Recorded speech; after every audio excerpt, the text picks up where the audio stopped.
saw that you had in real life. I saw that you had some plays that you marked from the A&M game too.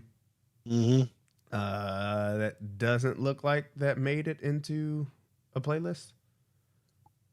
Um, Uh, but that's okay. I can see them here. But I was asking you, did you happen to see the last play of overtime in this game?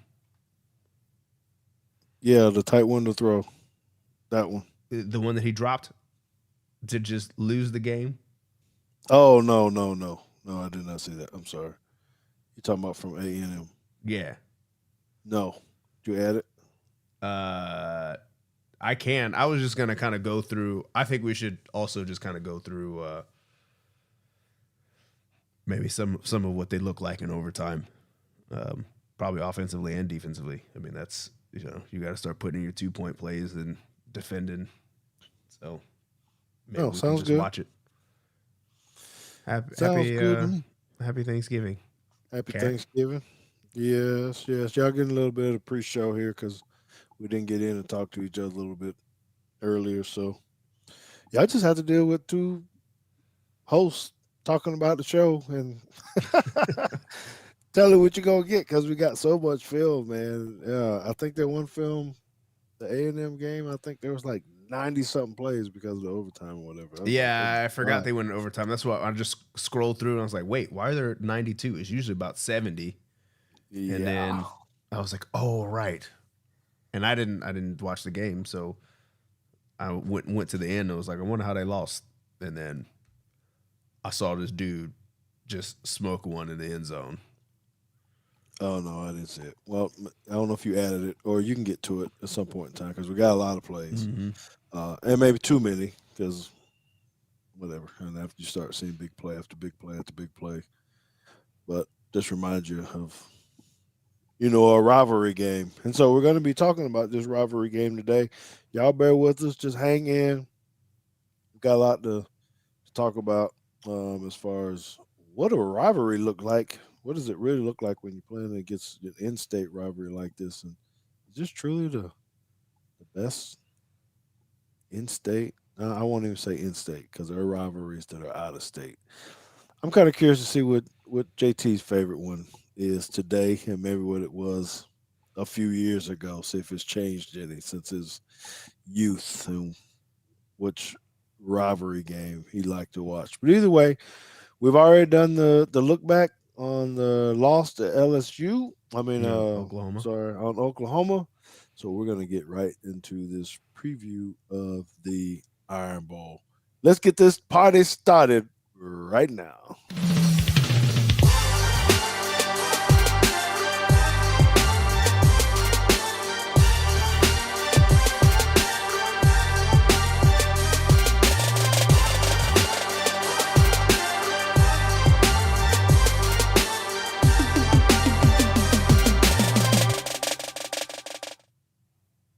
Hello, everybody. I am George Teague, and this guy down here is James Teague. You can call me Mr. Glue. You can call him James, JT, the analytical one, all that, whatever it is, because he makes so much happen. I was having a good conversation with someone else about it. He and I kid about it all the time about how he's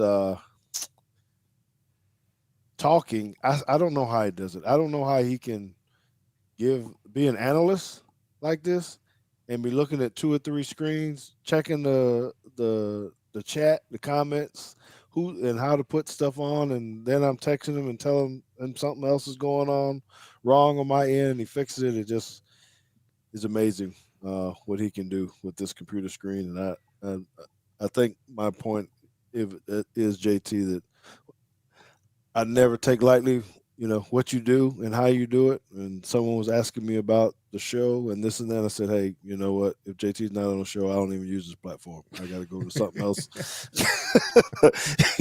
and do something else because there's no way that I can get it done. So I'm very grateful and thankful for what you do and how you do it. And I know that our viewers are too. So keep up the good work, my brother. All right. Okay, so we got a lot of stuff that we need to be talking about. when it comes to this game. But before we even start that, hit that subscribe button, hit that like button, right? Do all those things. Yeah. Okay. I see you, Justin in the Bama Standard. Make sure you hit the subscribe button on both channels. With so much support that we get from the Bama Standard, we do appreciate it very much for everything that um, you guys do, for all your listeners that listen in on Wednesday nights as well and give the support to the channel.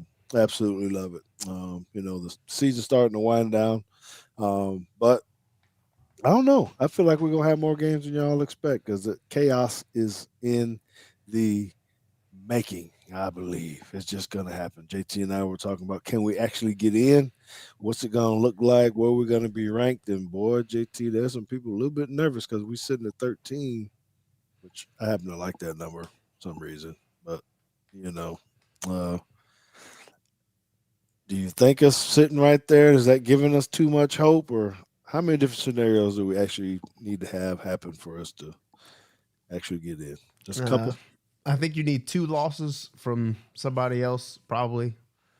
Um, 2 losses more close to the bottom. I think losses up top may not help you as much.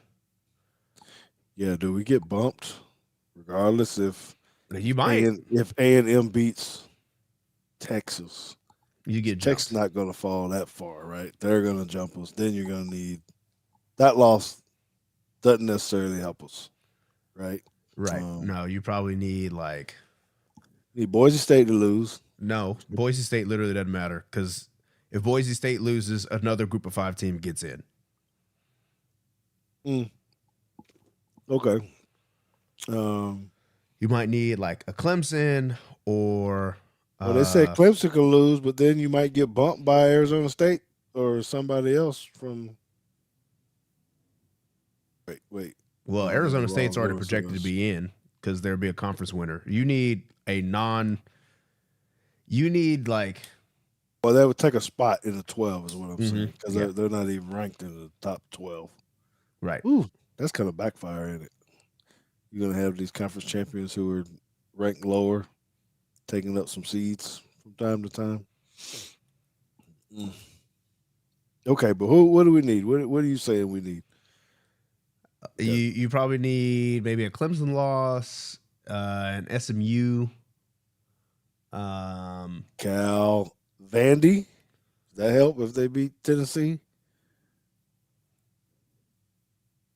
yeah, maybe.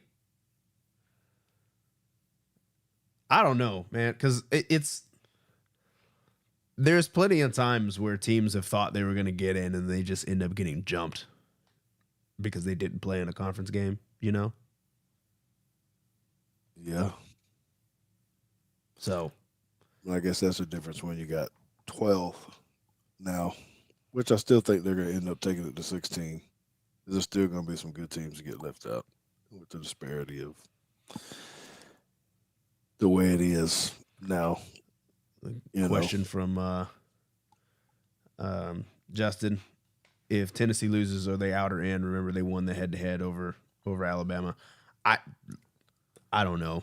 I've stopped trying to guess. I have no idea because they'd have three losses. I didn't think that Alabama was going to be at 13. Honest, I when we were talking, I thought they were going to be in the 15 to 17 range. That's why it's just going to be so much hate one way or the other. But I think it's just strength of schedule is what keep us up there. I believe you got 2 bad losses. I got it. I don't know if they still consider Vandy a bad loss. Maybe OU definitely, but I'm not sure about Tennessee loss. How they view that. So it doesn't matter, JT, because we still got to win this game this week. And Mm-hmm. watching this film, they're a little bit better than what I initially thought. Yeah, I was going to ask you what your first thoughts were Um, because that's what I thought too. I was like, well, I was kind of my honest first thought as I was like watching through some of the film was, how is this team not bowl eligible yet? Like, what are we doing? well, I don't know. They probably over there screaming too, fire their coach or whatever it is, because It seems like they got a lot of talent, and I'm gonna go ahead and say when y'all watching this film, bro, I don't know. It's just scary. It's scary to me a little bit. I know it's a Mm-hmm. rivalry game, and I know we're playing at home. These guys got some talent, man. They're pretty doggone good, as you just said. I don't know why they're struggling And or what I that thought their O is, line but was very good too. their O Very line good. is so the O line is a strength. They'll show you some speed. They got some gadget plays. I mean, they're just they seem to be pretty sound. And we actually had multiple games on these guys to watch, so they've been pretty consistent and just not getting the breaks. Right. Well, let's get into it, man. I do want to give the shout out to our sponsor first, Blackfriar Pub, the Bama home in Dallas, man. They get it on down there. We're so thankful for everything that they do to support the show. They help us continue to go and expand, not just on YouTube, but in other ways. They're very good with helping us market this show. Even so much that I need to say thank you to Mr. Paul Feinbaum for letting us talk about Teagues Take nationally today. That was a pretty big step for us, JT. I thought it was Mm-hmm. pretty good. So I'm grateful for all of the support, all of you Teaksters who are out there and support us every single day, week, all that kind of stuff. Thank you for giving us the opportunity to bring you this type of stuff. So we're gonna get into this film right now. So what we starting with first, JT? I see you got us queued up. You I starting with no, some? this is let's start with your offensive uh list that you had here. All right, and we can speed through as much as you want because we had a lot of plays. First thing I need for you guys to see, we're talking about speed, and we're earlier in the year we talked more about our corners and the lack of it. What's up, JB? Appreciate you for doing what you do too. Y'all need to tune in to his show um, and the Bama Standard. There's a lot of you guys in here that have a lot of podcasts, so thank you for coming into it. We appreciate you guys. All right, very first play, JT. That I just want to see is just y'all look at this guy at the top. It's an easy route, but I just want to see what we're up against because he found that little head drop right there. Did you see that? Yeah. That That doesn't like it's supposed to be the finish line, but that was like the extra gear. He's like, I'm out of here, bro. I mean, that's not even a double route, or that's just put the head down. And yeah, and then run past the deep safety. I mean, you better have your wheels on. Now, earlier in the year, we were getting beat on some deep throws. Their corner's not even close to him. Now he's flat-footed. I hate the technique and all that kind of stuff, but you could tell he slowed down and just kind of jogged into it. So they throw a lot of deep balls. So when you're watching this and you're watching the game, they were taking a lot of shots. JT, a lot of shots. Offensive line give good pocket. My comments are that they did good blocking up front. JT was talking about the offensive line and securing the pocket. They're pretty good here, but this is just another one where if you play too far off, you got a little double edged sword, right? If you get up and press, they can run past you. If you play off and you miss a slant, um, it could be issues there too. So uh, anyway, you just got to make sure that you're playing sound with these guys and technique. And this quarterback, I don't. He runs the ball, but not quite as much as. No, but he's faster than you think he is. Yes, I think I got a couple runs in here. Nothing really, really major. But what's up, Tanya? How you doing?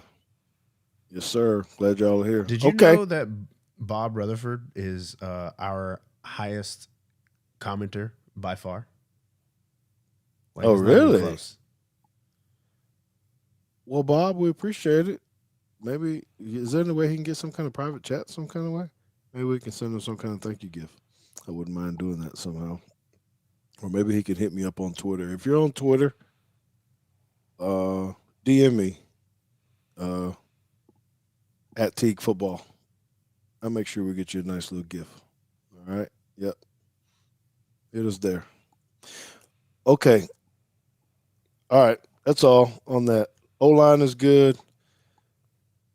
They do create a lot of explosive plays. So, um, know what's going on here. Rivalry games.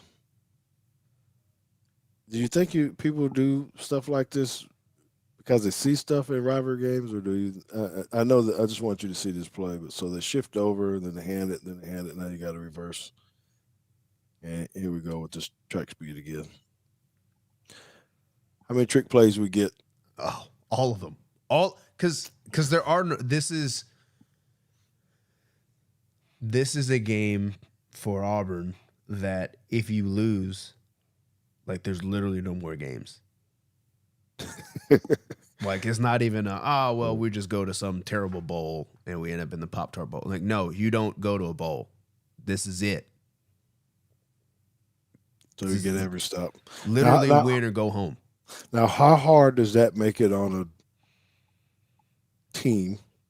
I'm going to say defense because all your gadgets typically come from offense, where you're not doing stupid defenses, but you can have all kind of fun on offense. So, how do you start to think about the what ifs? Well, if they do this and if they do that, what's your mindset as a defensive coordinator when people basically backs are against the wall and they can do whatever the hell they want to do? It's tough, right? Because I think that offensive coordinators should run their gadgets early.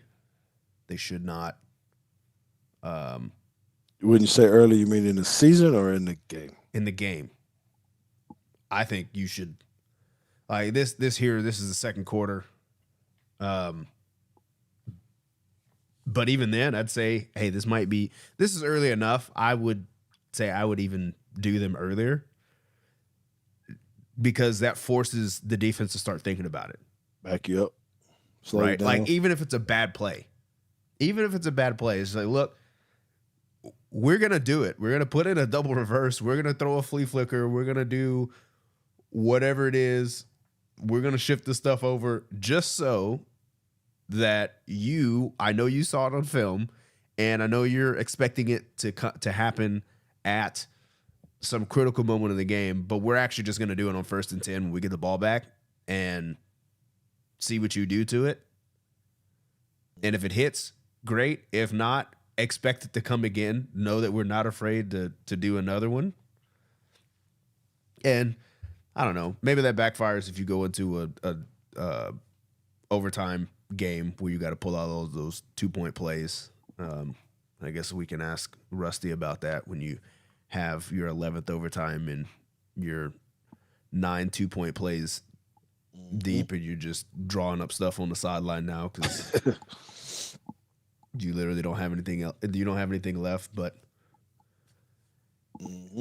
I think that just means you're defensively, you're really just trying to be sound all the time. Be disciplined all the time.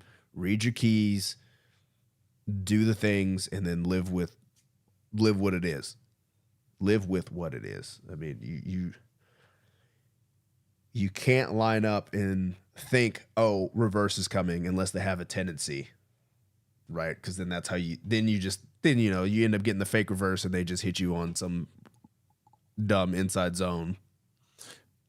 Which way I want to do this or say this because someone was asking me about like how come we can't stop the shovel pass because people keep running it. I don't know that that's necessarily something that you just go into the game saying we're gonna stop. It's something you have to key and understand that that's what they run because it's so. I mean, it's an end man on the line of scrimmage just kind of running behind the line. Mm-hmm.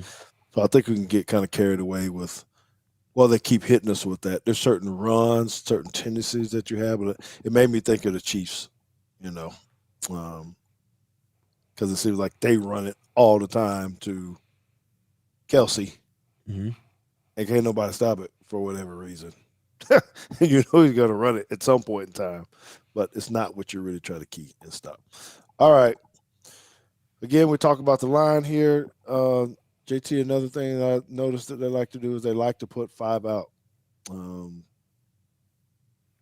if we can't revert back to how we were a year or two ago and not cover the backside of the backfield. Um, Playing cover two against this team was kind of dangerous that I saw too. They do a good job of finding the holes, but as you see a little bit later, if you play a lot of cover two and you only have 4 or 5 in the box, they're a pretty good running team too, and they'll take Yeah, to that. that when I was watching the A&M game on the film, that's what I was more worried about. And then I saw your cut up, and I was like, oh, they're also just throwing the ball over the top of all these defenses. Yeah, so they're going to take what you give them, I guess. All right, so just another look at the line. They're pretty solid up there. He's got a clean pocket, guys. I mean, he looked all the way from left all the way back to the right. It's probably his third read. Um, Pretty accurate thrower. Uh, I hate his socks, man. I don't know, just some of these little footies people be wearing. Quarterback, man. I don't know. I don't like that look. Look like soccer players. Well, a lot of them are. Okay, so put this in here because you know what team ran this formation on us? Vanderbilt. Vanderbilt. And we sure couldn't see them stop it. So they got in their offense. So we've seen deep throws, intermediate throws. Now we saw reverses already. Now you got the option. And they blocked it pretty well too. Yeah. You know, they got a lot of people in the box, but we talk about these defense ends, how they got to squeeze. Now they got 2 for 2. Bro, I mean, this is we're 3 for 3 out there. I mean, that's a good bit of run. So, when we're talking about how do you prepare for all this stuff during practice, think about the amount of time that you actually got to have an idea. You know what they're going to run, you just don't know when. That's the chess match. What it's going to look like, and you try to get some kind of substitution to see, okay, what happens when 23, 27, 84 are lined up and what do you get, Yeah. Well, and you have to match personnel too, right? And I think this is one of the things that Coach Stretch kind of reminded me about, because the teams that we've been playing in high school don't have enough kids to actually like make these substitutions where you got these packages coming in and out. The 11 that you got are the 11 that's going to be on the field unless somebody gets hurt or tired or something, right? So you have your defensive game plan. You're going in saying, okay, this is the personnel we're going to have to 11, and this is what we're going to have to 10 or 21 in this case. And if some of these guys, like Vanderbilt, back here, where they actually had these 2 guys, this is a running back, I think, and that's a tight end. Vanderbilt actually had 2 wide receivers here, right? Mm-hmm. So you're in 10 personnel, and then you put what looks like 3 backs in the backfield, but they're actually 2 receivers, and they keep you from subbing. Yep. And then that becomes a problem, because now they can get into this full house look, or they can go empty, or just your typical 2x2, 3x1 look, and you have to keep your same guys out there, because as soon as you put in extra linebackers to deal with this, they may line up like this, and then they just shift, and now you got 2 outside linebackers that got to cover 2 slot receivers, and that's not what you want either. Yep. What you're going to see? Well, the shifts, because they do a lot of shifts too. Okay, it's Auburn in blue. Yep, and this says the center goes up to the safety. Yeah, I thought this was kind of interesting because they got a lot of people up there, and I don't know if it's a tendency or something. See, but you can see he's already going up. It's not even a let me slow down. And most typically, you don't ask your center to go block a free safety. So when we saw uh, last week, that safety was coming down against Hmm. us. I'm not saying we're going to do this. I just thought it was pretty interesting that he bypassed everyone. I'm sure it has something to do with their alignment. They're looking around. A&M's kind of confused and all this kind of stuff. And I'm worried about us getting in a three-man front against them, by the way, kind of looking at this stuff here. But anyway, he ends up going up and blocking the safety. That's pretty good. Yeah, I wonder. I was trying to see if I could figure out how they were actually They're all identifying the lined up, mic. right? I mean, I'm assuming they're probably calling him the mic and saying we're gonna pick up 1, 2, 3, 4, 5. We're gonna leave this guy alone because Paul's going this way, and he's gonna stab and try to help. I guess that's probably what the thought was. And then he went and put a hand on 22 and realized that 22 was getting out of the way. Yep. All right, so you take him, and I'm just gonna go pick up the next guy. A running back's kind of explosive. Yes, He looked he fast is. too. Like when he took Yes. off, he is going straight downhill, and he ain't trying to juke nobody. He's either gonna run past you or run through you. Yep. He's pretty explosive. They're coming in. So one of the things that I did notice also on these deep balls, they will throw back shoulder fade. So if they're just beating you, they'll throw it over your head. But if you're kind of in it, I mean, he intentionally throws. Sometimes it looks like underthrows, but if you watch the film enough, you'll see a lot of the times he was throwing intentional back shoulder fades, particularly when they get down near the end zone. So we're gonna have to be sharp with that. And if you didn't notice, another clean pocket, right? Another clean pocket. Not a Yeah, whole lot of pressure going on, getting rid of the ball. So you got to pick your poison. All right. So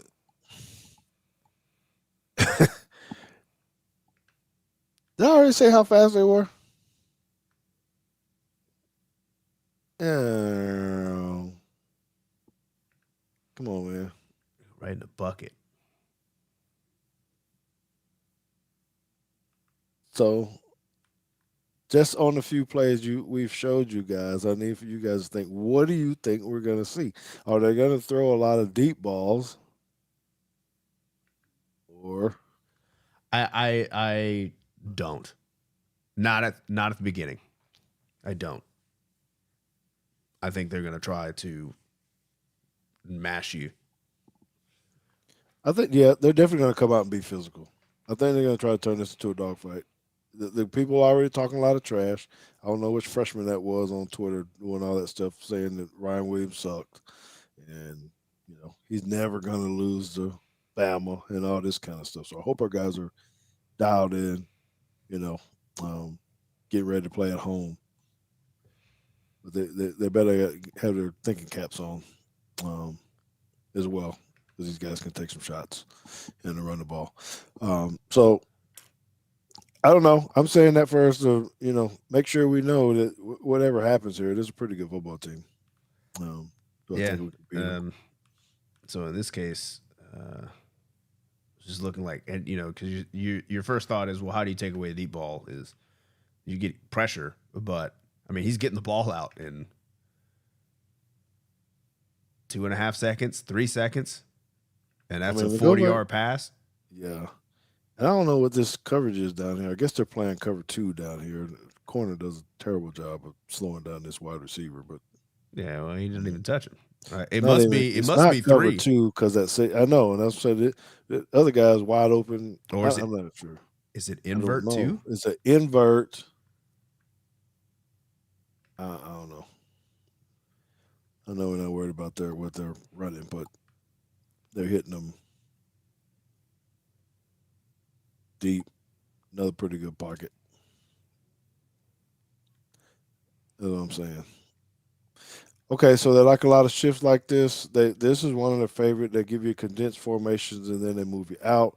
And so Far, now, far yeah, out. Both of these dudes are outside the numbers. Both of these dudes are on top of the numbers, and the ball is on the opposite hash. They're going. I mean, they're going to try to figure out. So I mean, this just becomes a numbers game, right? They probably have two calls here. I'd say two calls, as in like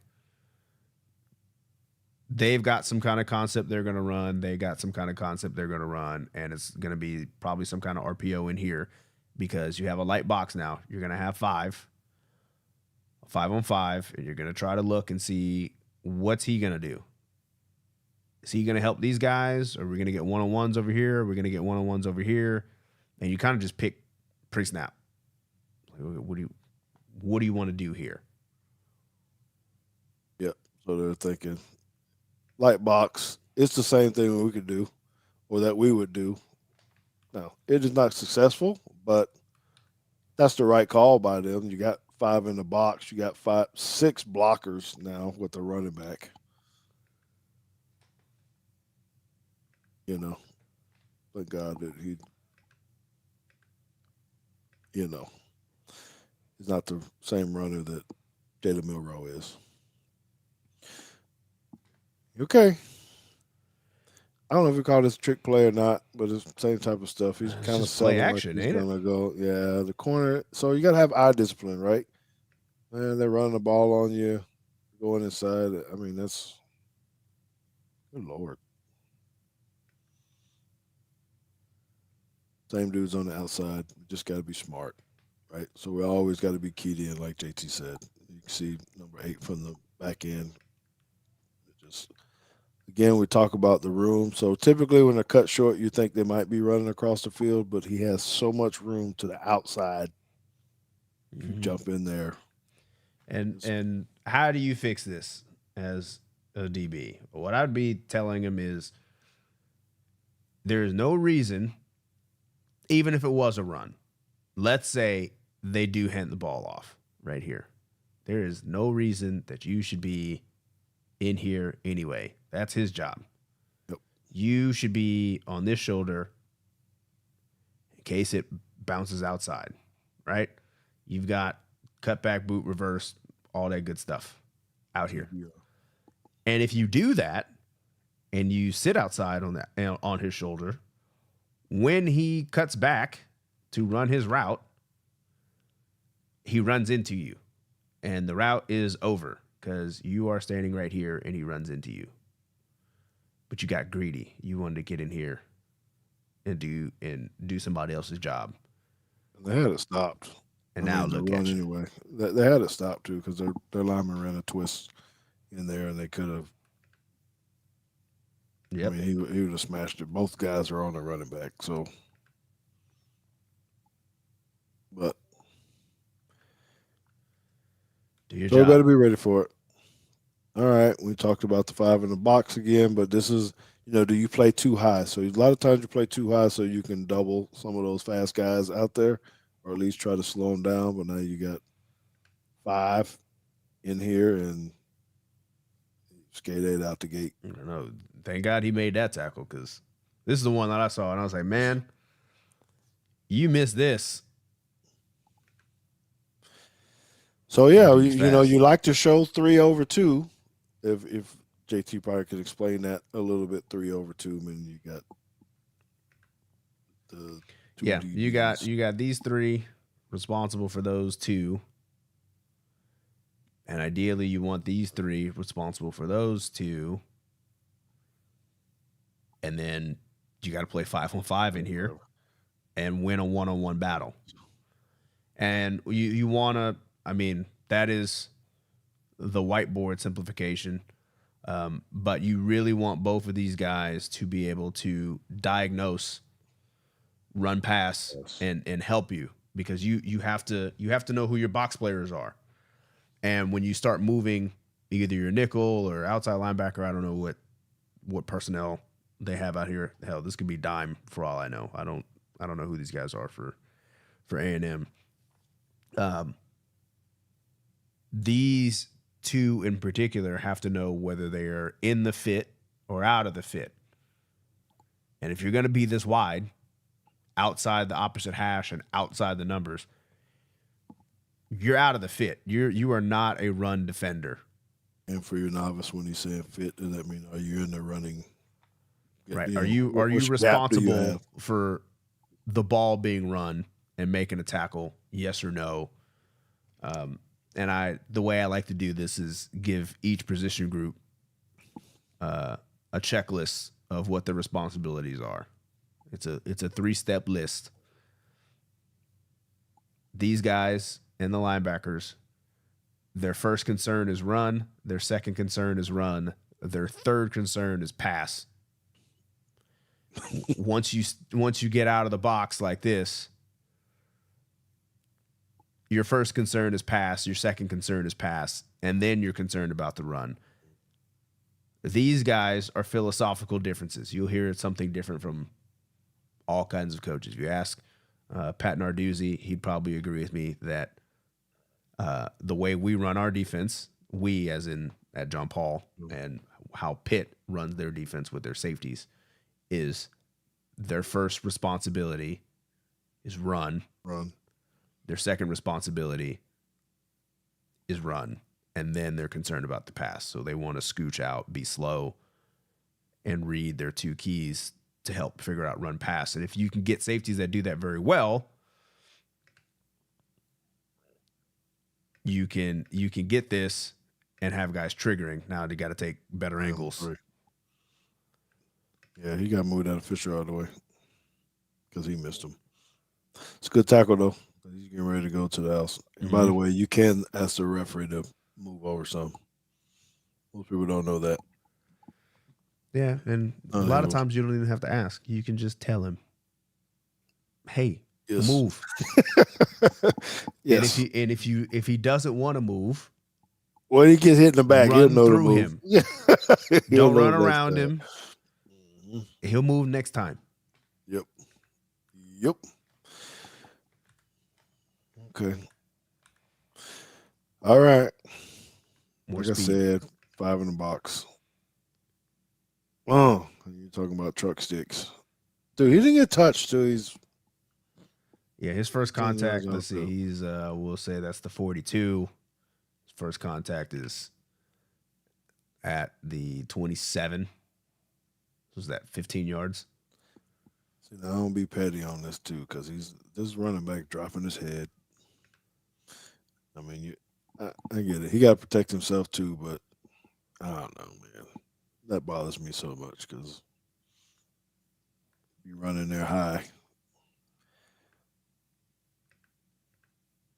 Now, they got two guys outside. This kind of number 5's in the wrong gap. This we're talking about gap control. He's not supposed to jump outside. He's supposed to be, which seems like we keep talking about our guys some too. If you get out of your gap. Yep, you stay here. You stay here. I think they got a twist here like this. Yep. One hesitation, man. You just. Oh, maybe not. Turns into a bad spot. That's good by that 17 or whatever number he is. Yeah, because they both take this. They both take this slant step, right? So I guess they do have something more like this, because both of their first steps are this way. But 17 does a good job of taking his first step, seeing flow, and then redirecting. Right. 5 does not. He didn't have to work on that. Yep. He'll work on that a lot. Anyway, downhill. And then what you call? Hold on, I'm gonna see if I can stop it at the right time. What do you call these? Huh? Guilty hands. Oh yeah. Yeah, that's right. What? Yeah, it's you. Where? You don't know. Who's got this gap? You do, brother. Yeah, that's right. So anyway, I thought you were getting ready to talk about this truck stick that he dropped his head about hurt this guy. Okay. So now we're just talking about flat out moves. typically what they do once they run past you, they start running curls and hitches and get them guessing. So he hits him with a stutter and go. But I think I was just as evenly impressed about the quarterback, which, by the way, the quarterback likes to step up and right a lot of times. This is not it. I'm just giving you some pointers so when you guys are watching it. But he kind of throws this on a little roll. He he flings that thing down the field pretty good. Then you get, you know, Moss. So you get the double move, sit down, go. He's Oh, real big. It's a good thing he just didn't have time to throw it because he would have. I mean, he's oh yeah, burned. this stop and go. I mean, that's like that's almost 3 yards of separation. Yeah, guy's off the screen. I mean, he's gone. So, um, Didn't have to wait for it. young corner's got to be ready to go. There's the hands up down here. Anyhow, so on the left side of it, we've already showed just one, but on the left side of Texas A&M down here, they're Did it again. still they're right back in the same spot, and you know I remember people up in the box saying, "Hey, they keep losing this gap control. They run a zone, Yeah, but they and got a new guy in there too. yeah, so that's easy pickings. I mean, it's a 10 yard, well, maybe not 10. Sorry, 7, 8, 9, almost his goal line with it. Okay, so they give you a lot of eye candy too. Motion going across, backs. Quarterback keep the ball. This is stuff where we're talking about eye discipline. We got to be really, really disciplined. We're talking about Womack and defense and how do you stop all this stuff. These players got to understand. They got to read their keys, whatever it is. Are you reading the back? Who's responsible for 14 when he goes across, and who has a quarterback if he keeps it. Let alone what if he just drops back because he still could just throw the Mm-hmm. ball. So there are a lot of things you got to process um, as a player when you get things happening like this. Yep. And the thing that you kind of have to remember when you're watching this, because I know there's somebody we're gonna get hit with this play, and it might go for a little bit of a gain, and somebody is going to be screaming at our linebackers, saying, "Oh, how come our linebackers aren't running?" Well, they have to. They got to respect what's going on in here. They're box players. This looks like inside zone. They better defend inside zone. Yep. And if they don't, that's going to be a problem. And your safety, your nickel, and your corners out here need to handle the QB run. Nice work by them. Just good coaching point. I got an empty box. You do have an empty box. I don't know what I was trying to say. I had to watch the play. Is it Oh, it's pass? a pass, so I probably need to go back to this angle here.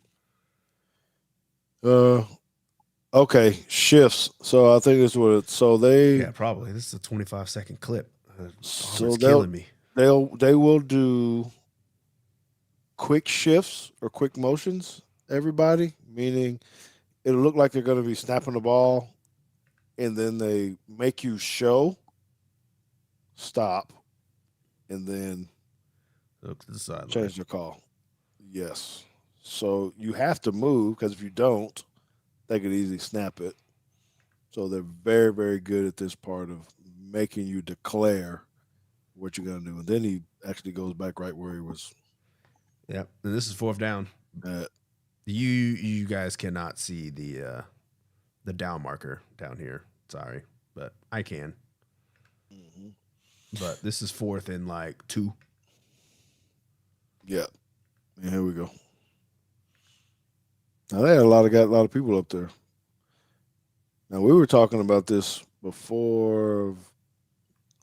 Well, this ain't the actual play. It's a little bit later, but running straight up the middle of the field instead of bouncing all the time. Mm-hmm. We got some of that. Just get what you can get. because they got a lot of guys up there. And again, if you got to be smart, man. We got to be smart.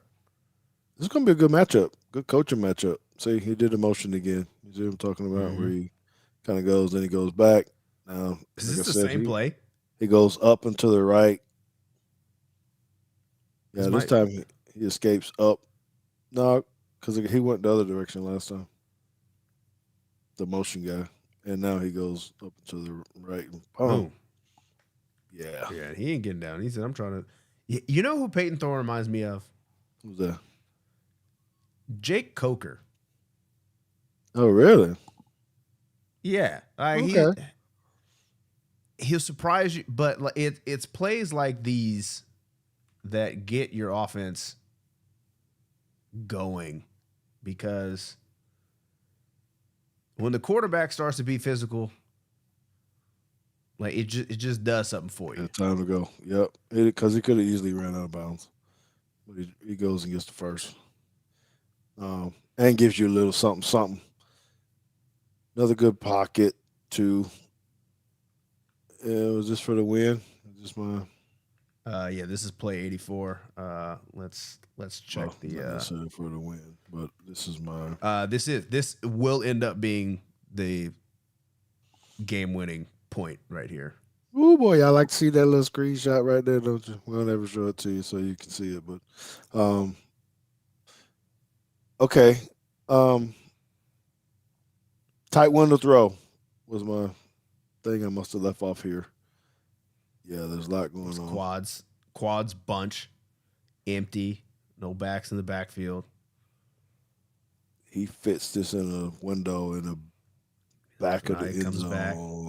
Yep, a lot of shifts going. Now he's going out. It just, I mean, he laid that in there. That's a precision pass. Again, they got a decent pocket. I mean, that's in the window. If you can see that, it'd be kind of cool to see the vision of what the quarterback is looking at. But he throws it right through a couple.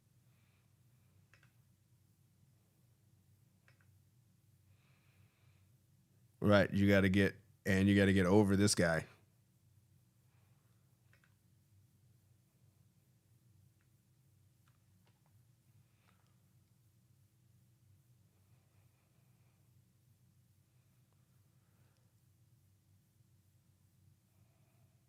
Yes, and we can look at that after we get through these 6 on defense. But I think we should probably get our 90-second break in, huh? 100% agree. We'll be back in 90 seconds. We need to say thank you to a couple.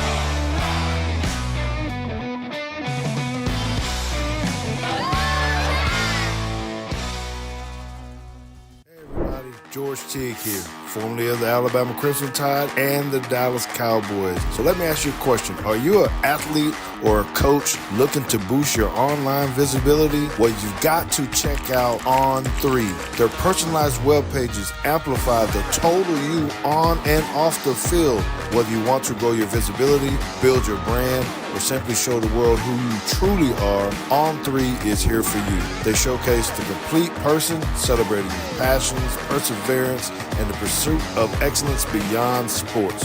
These web pages are the ultimate digital hub to elevate your brand and highlight your journey.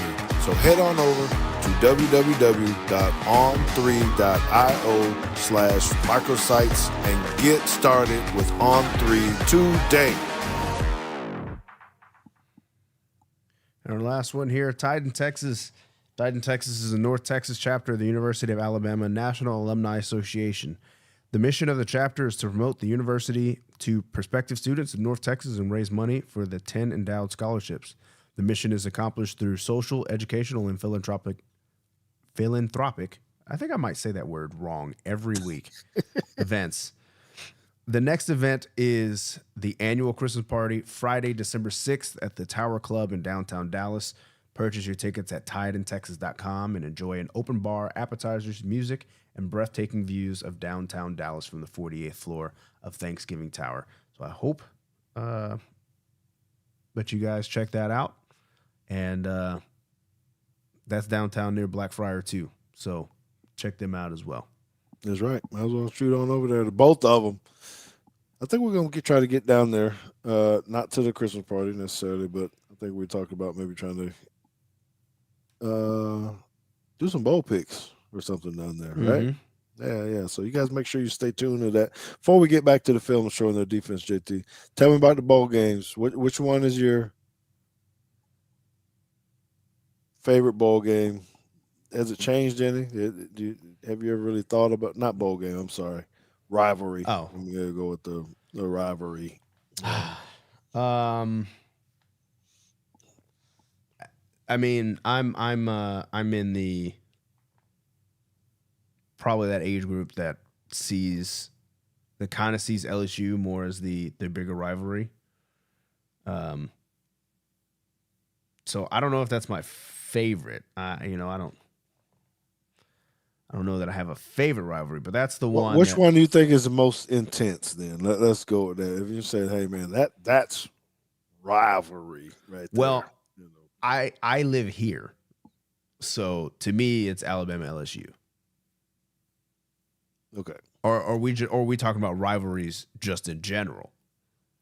I'm going to say in general, because you make a good point here. Because if you lived in Alabama, you probably would be saying Alabama Auburn. Right. I mean, I don't run into people that are Auburn fans here. Almost ever. I work with some. I got you. Okay, so what about? Well, I guess you've been here pretty much all of your life anyway. And the reason why I brought this, or why I'm thinking about this, because when I was not being in Alabama too, growing up necessarily, the one that I used to like to watch during, rivalry week was Miami, Florida State. That one always seemed to be that's when they both were good and they had some people. I'm not interested in it now, but then I used to love that one. I don't know why. I think it might have had a lot to do with that big horse and the spear that they threw out in the middle of the field, and it just seemed like it was always a dogfight. Well, I'll give you one. The one that to me is like pure rivalry. This is what college football is the Egg Bowl, Mississippi State. Okay. Like, I feel like it does not matter that game, and I think that game for the most part, the reason why I think that rivalry is so strong is because a lot of, at least as long as I can remember, that game doesn't have like these national implications of if you win this, you're going to, you're in the playoffs, you're going for a national championship, or you're going to the conference championship, whatever. That's just two football teams that may both be bad that year and just absolutely hate each other. Right? And you're losing, you end up losing games for because you get an unsportsmanlike conduct penalty at the end of the game and you give up 15 yards. Like, to me, that is rivalry at its finest, when you're losing games because the players on the field can't keep their cool. Okay. I actually thought you were going to go Army Navy just because of that. I mean, it is historic and probably one of the longest running rivalries ever.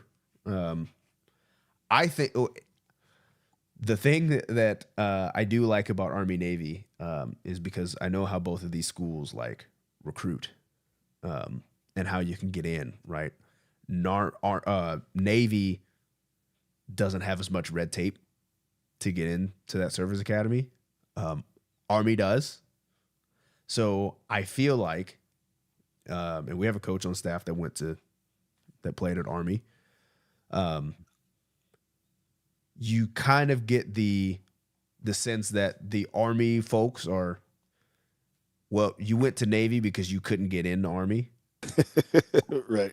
And Navy's like kind of taking pride in being the rejects of like, you guys didn't want me, so I'm gonna show you. We're all of us gonna band together. We're gonna beat you anyway. You should have took us. Yeah, but the whole thing about it is Navy don't want them Army dudes anyway. Army, you a little bit loosey goosey. There's something wrong with you, man. If you drive want to get in the tank and you know be out there in the front line, it's different, man. It's different. Now I love all our servicemen and servicemen and women. That is for sure. But I just think their mindsets are different. It's like being a kicker coach and being a defensive line coach. It's just a whole totally different mindset of actually going to West Point Mm-hmm. or Air Force. I guess everybody try to call Air Force soft, but because they're in planes and they're flying by you real fast, or whatever. But I ain't trying to be in the Navy, boss. One, I'm too big. I can't get in that little bunk that they got on them ships because you got to be pretty small typically to be in that thing. And from us being on a cruise ship, I ain't trying to be on the water that long anyway. 3-4 days, I'm golden. You talk about staying out there for months? Nah, bro. Yeah, well, I don't like being on boats anyway. Not even seats. I don't need to be out in the ocean.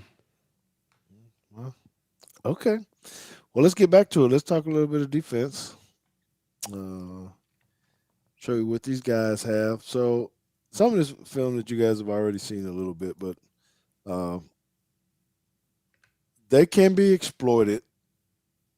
So, I think this is going to be a battle of the offensive coordinators or play callers. I mean, they're still pretty good, but you're going to have some. There are times where they have to give up some running lanes. Um, I'm really intrigued about this one.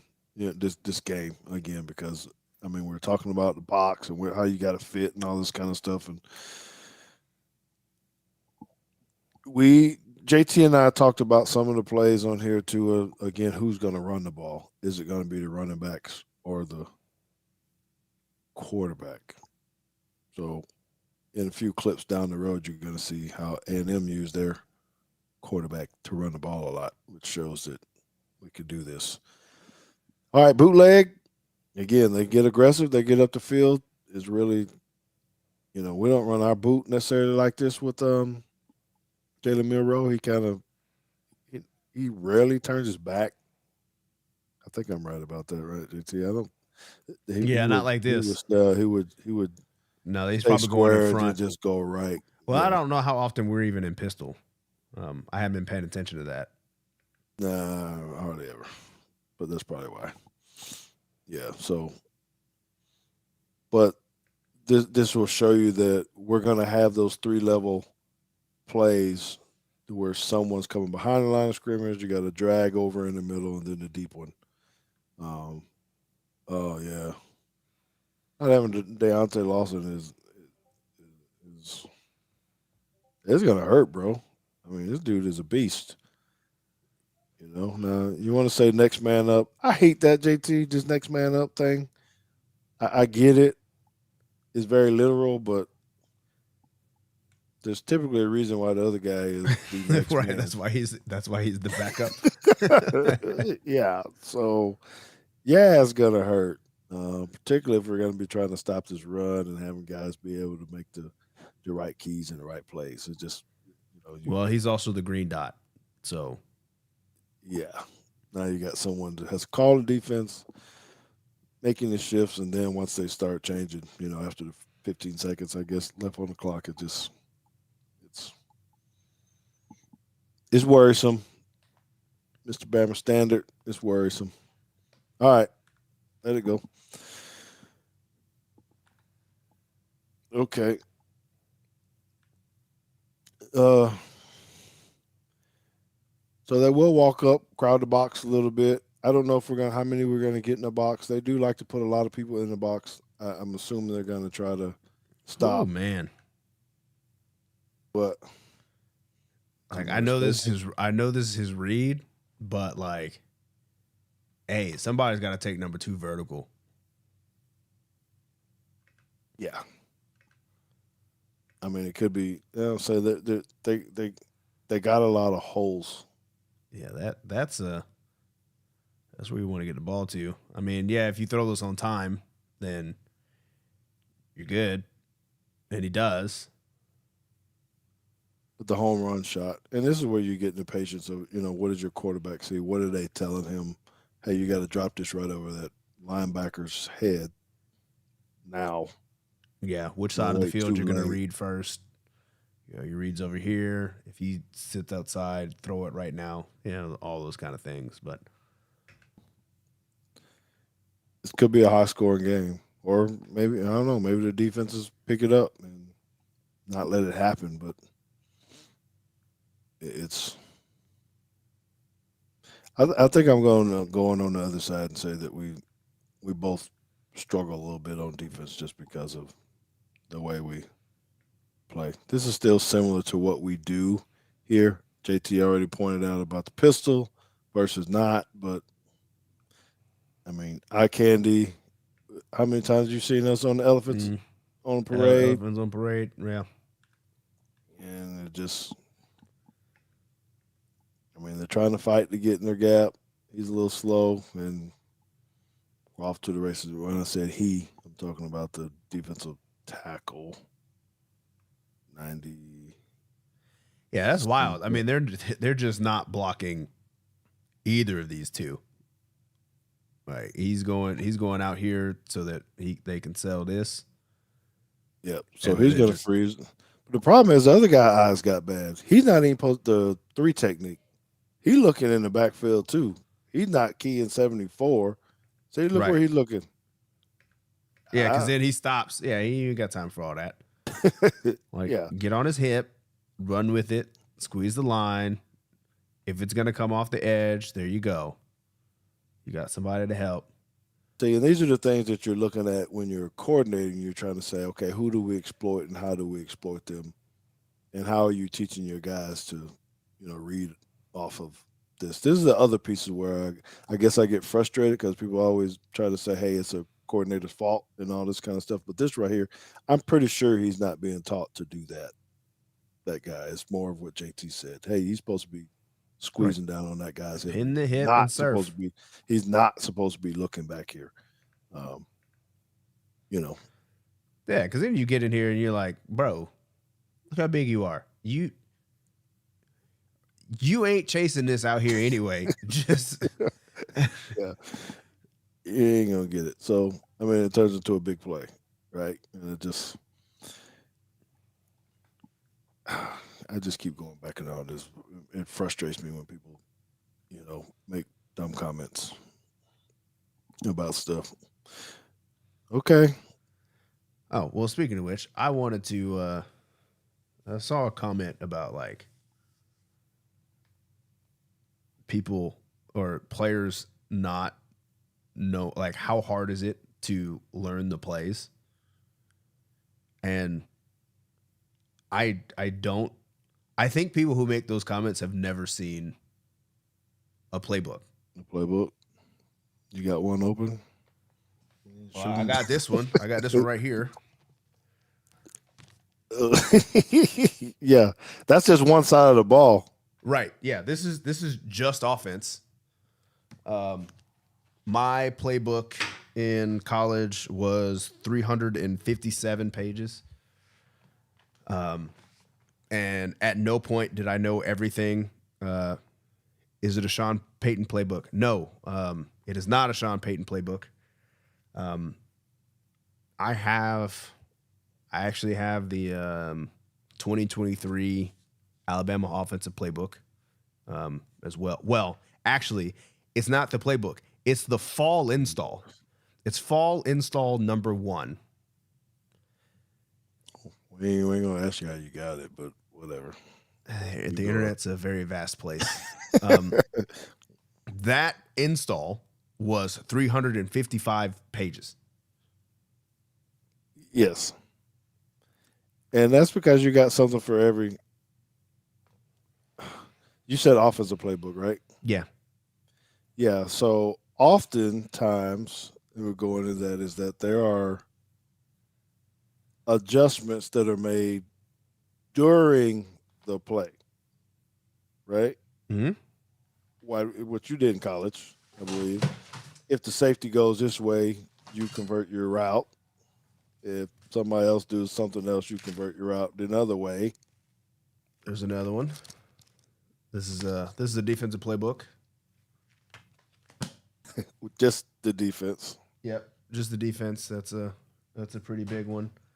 I know you got two. One of them's in a big old binder.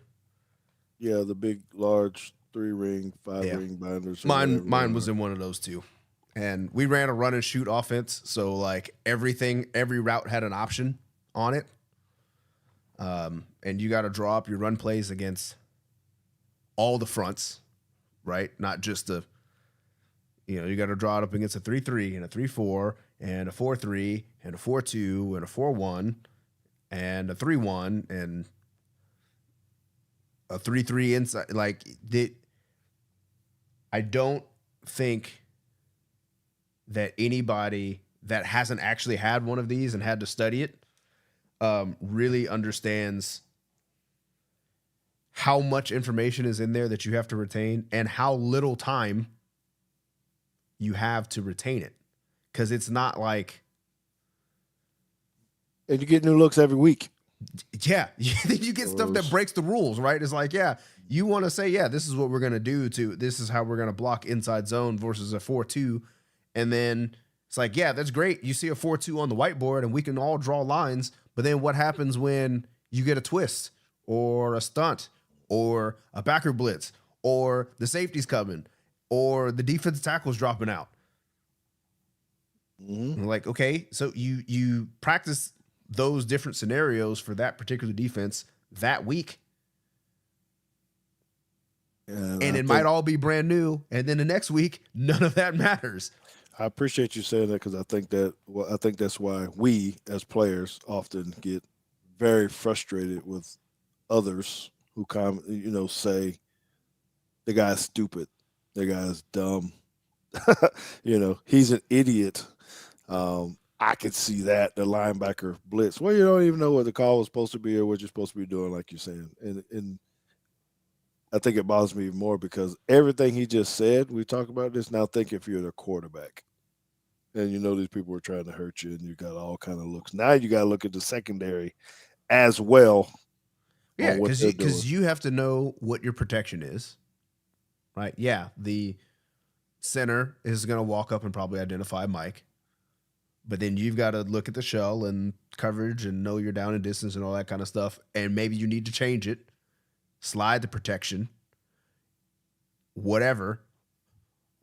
All while you still need to read the coverage behind. Safety's moving, corners dropping out. By the way, you're tired and it's 25 seconds ticking down and someone's in your ear talking to you. Yeah, like these ain't free throws. You're not just tired standing at the line and you're going through routine. We're just going to need to collect yourself and try to hit two. Yeah. And you just got blasted the play before and your ribs are still hurting. So, yeah, I take it personal. I really do appreciate you bringing that up because I think that's why I'm going to speak for me. I know that's why I get so frustrated when fans, make the game too simple.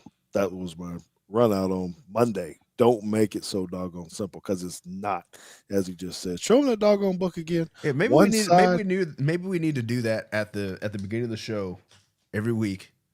Is pull up this book that's about 4 pounds, right, and look at all of these tabs and things. So right here, actually, since they're all put in. This, I'm gonna get down to date. This portion right here, this thickness that's in my hand, this is put in 7 days. You have 1 week to know this.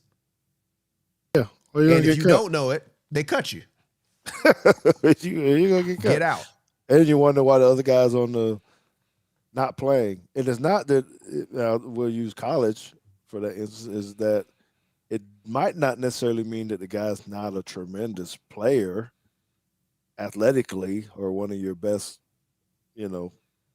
playmakers just if you can't retain the information, and as we keep showing you now, you're looking at one thing, and then they shift, Oh, and and then you have to then go to they class. motion. Yes, and man, it is so much, and you're wondering how things happen, and that's why we're probably a little bit more lenient. So going, dang, that's just a heck of a play design, you know, um, and it's loud. That's why we ask you guys to be super loud because then you can't hear the checks, you Mm-hmm. can't hear the safeties going. Because if you're a defensive lineman, you don't know what the heck's going on out there. If you can't hear the linebacker or the safety can't get the call to the linebacker, everything breaks down. And then that's when we typically start screaming at the defensive coordinator.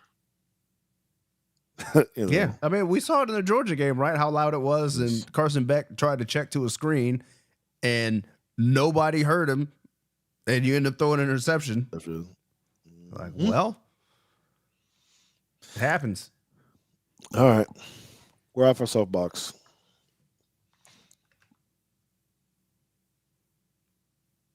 Just being exploited a little bit more. Sometimes they miss tackles. We got to have some explosive plays. We got to have some explosive plays down the field. You got to get This the went ball for to Ryan 78. Williams. Huh? I said this went for 78 yards. Yeah, you gotta have your playmakers make some plays, break some tackles. We gotta have some good runs. We gotta have some good throws. Um, this is gonna come down who wins maybe the turnover battle, but definitely who has big plays because those are momentum changers, and you need something you can't.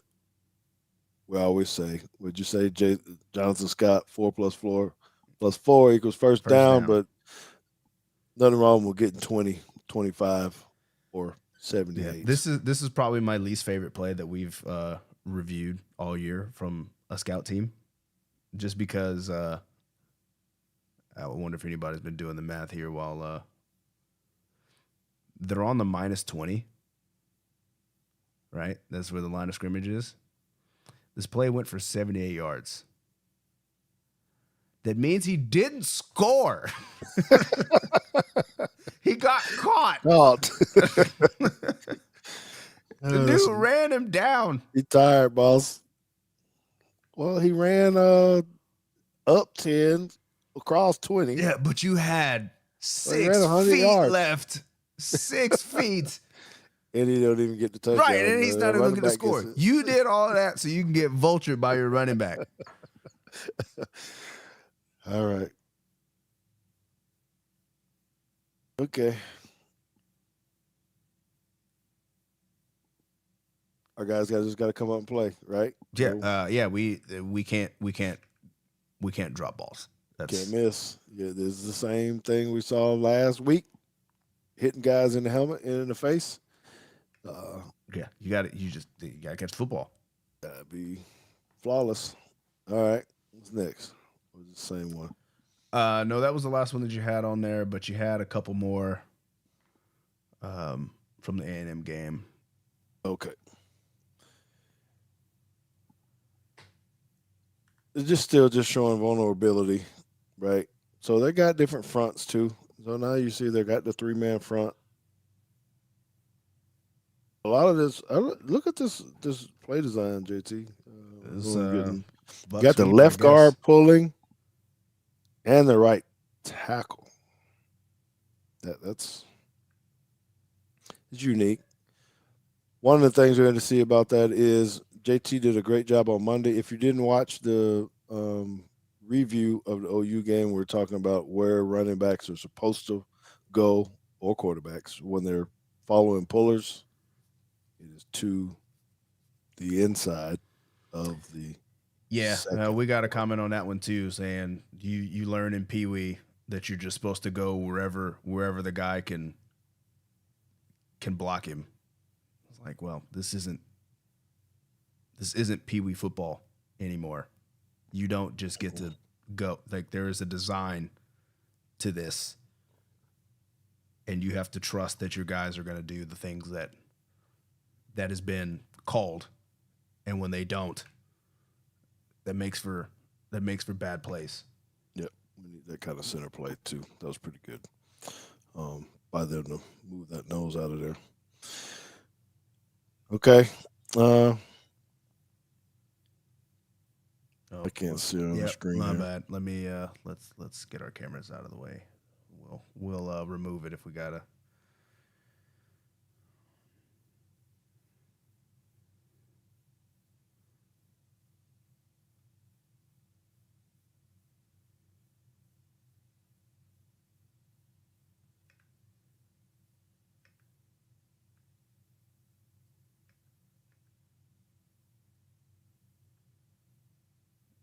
Yeah.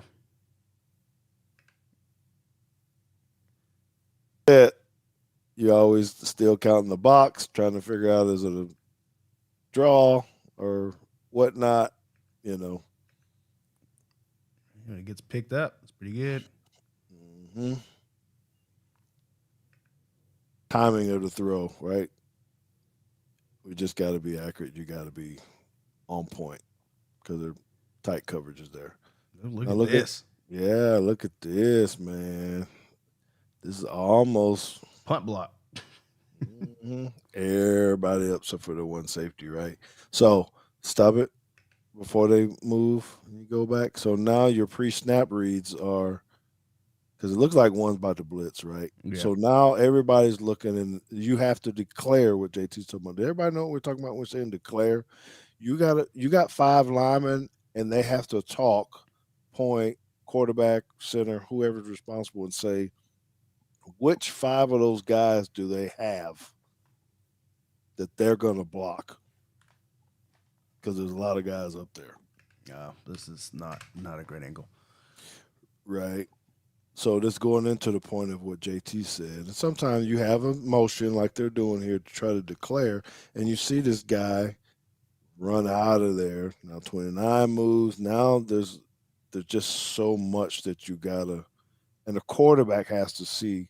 They only rushed 3 guys. They got everybody up there. Yep, 3 guys and a spy. You got the spy, which we'll probably get, and now you got to put the ball in a good spot.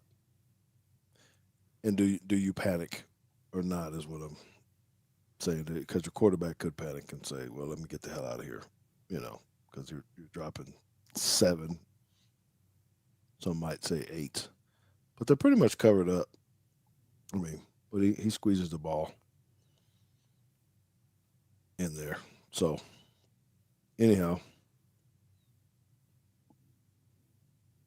there's a quarterback run, right? Yep. Again, watch the puller, please. We were talking about this, number 55, and we're always talking about what our guy has done. He might have ran past him and tried to go left right about here. You gotta get up the field and just make it happen.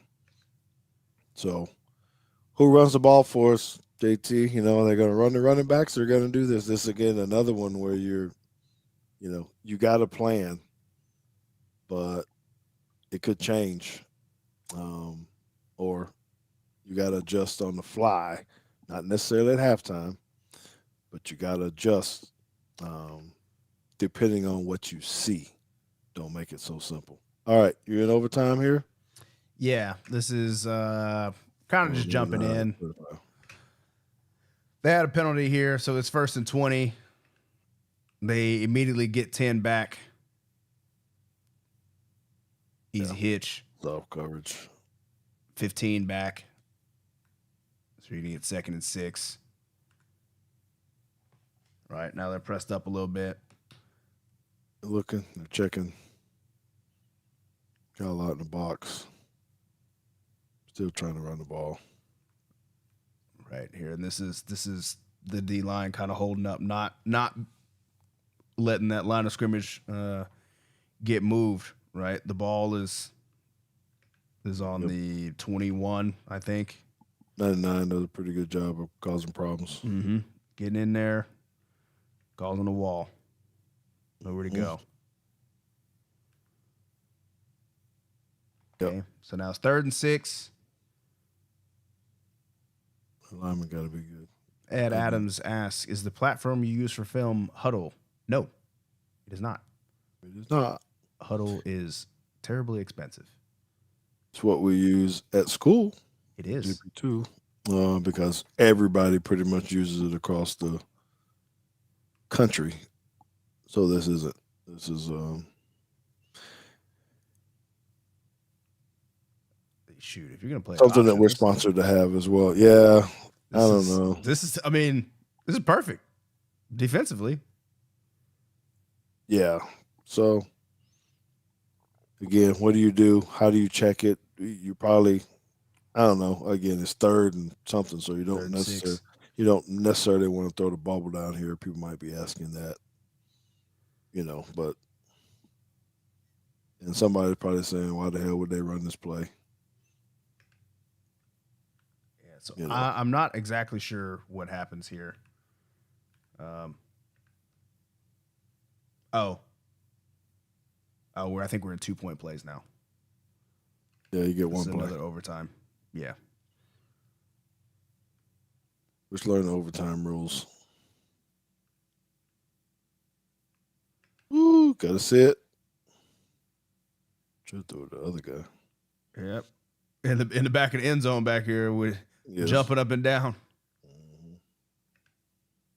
He already made up his mind. Yep. So that was no good. And then this one is to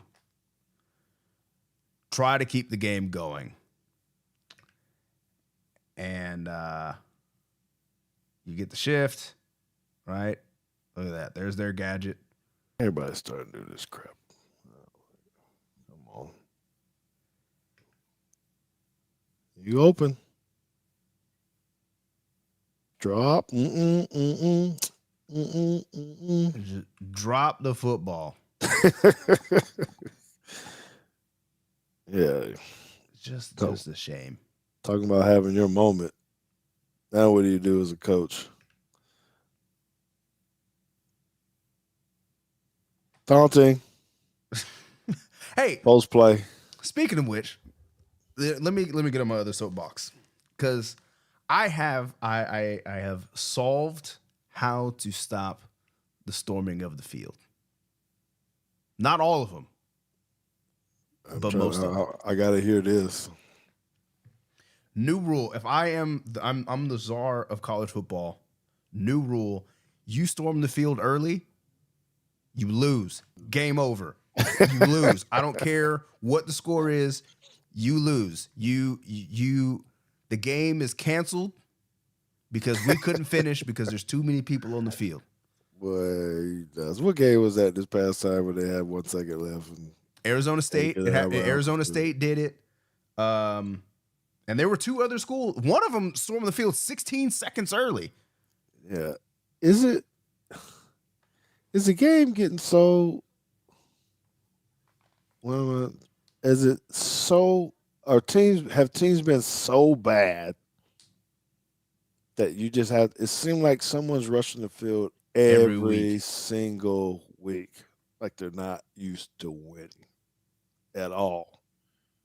I'm trying to figure. Is this just a trend now that hey, they let us get away with it? We're gonna get the goalposts and take it down the hallway, and I get to be on social media and TV, or I don't know. because the poor security guards that you got standing there, they're looking the whole time. Are they just looking for the streaker now? The one person that comes in during the game? Can't. They start lining up, and what you gonna do? You can't stop them all. All you're gonna do is get run over. Like I've stormed the court twice. Well, actually, I stormed the court once. The second time, the first time, I stood in the stands and recorded everybody else storming the court. But both times were against Wichita State. One of them, the time I went, it was triple overtime. So your emotions just took over. Oh yeah. Did you plan it, or was it just instant? Everybody started moving because somebody had to spark it. Like, well, because the football team, there was 110 of us, right, and like everybody's at the game, right, and Wichita State was ranked, and we weren't. We were awful. And we're sitting in the bleachers right behind the stanchion. So like we're right under the goal. And that last possession was on our end.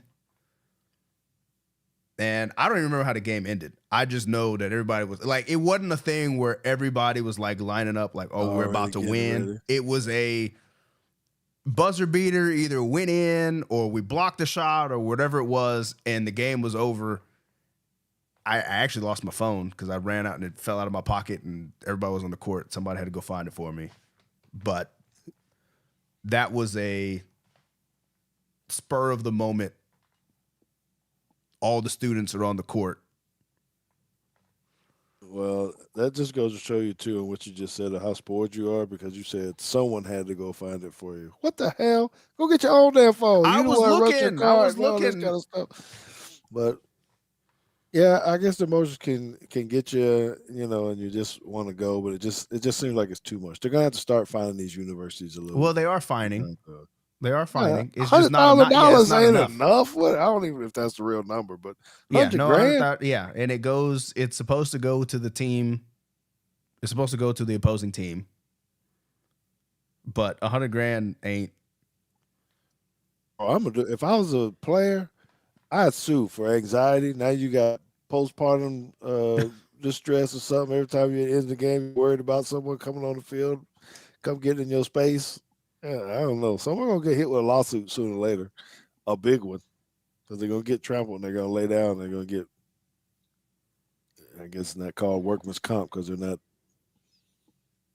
workers yet, but they're gonna get a cool million. That walk on guy that ain't getting Right, NIL money. that he ain't getting no NIL money. He ain't on a scholarship. Nah, he about to get trampled, bro. He gonna lay down and just ooh. You better take it. just trip and. Yeah, well, that was my take. I said, look, if you impede the game, you forfeit. You know that ain't gonna happen. All it would take is one time. All it would take is one school to get a win taken from them, vacated, and it wouldn't happen anymore. Okay, so forget the storming the field. What about the throwing of the stuff from the stands? The bottles, the beer cans. Oh, the that's an easy fix too. What is that? That's an easy fix. What are you saying there? That's a forfeit too? Or No, is that next game, no fans. You play in an empty stadium. That's right. Next home game, no fans. But you're penalizing both people then. How? What, No. None of your fans, or you got the other team can't bring their people too? Other They team bought can't go tickets. Either. No, you can't go. Mom and dad trying to watch their kid play. To watch on TV. We done bought airline tickets. Hey, as a matter of fact, and they do it in soccer all the time. They start chanting stuff they're not supposed to chant. No fans, and it's a lot longer than one game. I'm telling you, it would stop. It wouldn't happen no more. Okay, man. All right, so what are you thinking about this game then? How are we looking there? Do we scare everybody enough, or are they thinking, do we make it worse on them and give them anxiety because we're talking about says how lock the gates and everybody has to do trash pickup. You could do like Baylor, where they let the student section run on the field before the game. I don't know if you knew they had that tradition to actually witness it. It's kind of cool, actually, that it's a pregame after the guys go in. They have, I don't know what they call it, but it's you basically run across the field to the student section, then they jump the wall and get in their seats. It's pretty cool. I know it is. I was like, what the hell is this? But so all the kids are just hightailing it. They get their chance to be on the field, and they run all the way to the section. And all right, well, give everybody a bracelet. You already know who's in the game. You know what seat it's assigned to. You jump over that wall. Fine you. You specifically. Yeah, I just don't know what stuff it does to the guys too. I'm telling you, there's gonna be a fan that's gonna get knocked out sooner or later. It's gonna get hit by one of these players because they're all up on them, and you just lost. Mm-hmm. You know, catch one right to the chin from someone. Yeah, I mean, I'm just imagining like somebody storming the field in an NFL game. That wouldn't be good. That would not be good. Somebody gonna get decked. Somebody gonna get decked. It's a lot harder to get down on the field though in the pro game, just because the stadiums aren't built like that. Either. Yeah. Just I don't know. Anyway, we appreciate y'all. It was a little bit different for us because we had to do 2 shows this week. I'm glad you guys were able to watch in on Monday, coming in live. That was my bad for not having it up and early because I forgot to tell JT we were going live. We normally record it and then put it out. So if you want to watch that, go back to it. Thank you guys for tuning in to this one. We're going to go ahead and get this dub this week. Check out how they put together their chess pieces during this game. All right. Y'all remember we're going to be back again. Doesn't matter what happens. We're going to be back next Wednesday as well to talk about somebody for the SEC championship. I'm George Teague. He's James Teague. And we out.